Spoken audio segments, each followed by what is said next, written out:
ल हामी एकानन्द गुफामा आएका हौँ भन त हेमन्त मैले पाती खान सक्छु र पाती खान सक्छन् र यिनले तितो पाती भाइले अनि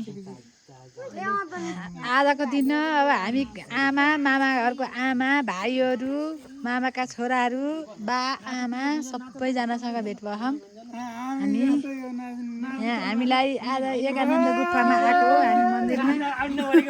ल नाच ल नाच के ल नाच त मामा भन्छ ल गीत बजाऊ त अर्को मोबाइलमा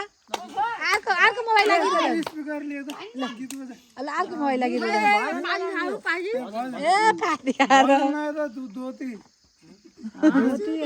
भदल लाएर नाच्ने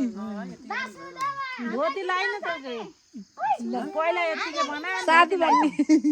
साथी भन्ने हाम्रो आमाका खलक उमी सबै हेरी आमाका खलक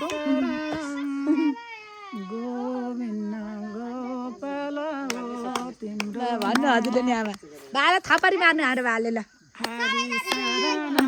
भन्नु भा हजुर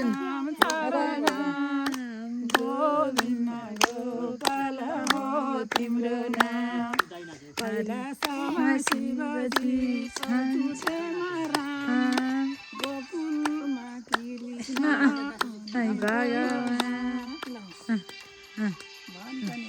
ल आमाले भन्नुभयो ल नाच्छ न रे नातिहरू आमा ल ल मामा भन्छ नाच्ने भयो ल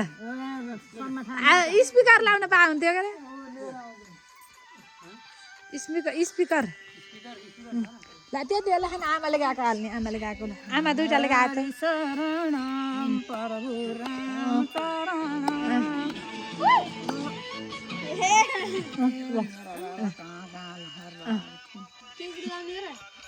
आमाले गाउने त्यो आमाले गएको लाउड स्पिकर लाने हुन्छ क्या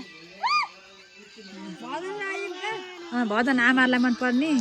नेपाली भजन लगाइदेऊ न झमझम नाच्ने नाच्ने भजन भनेर सर्छ हो त्यसै ल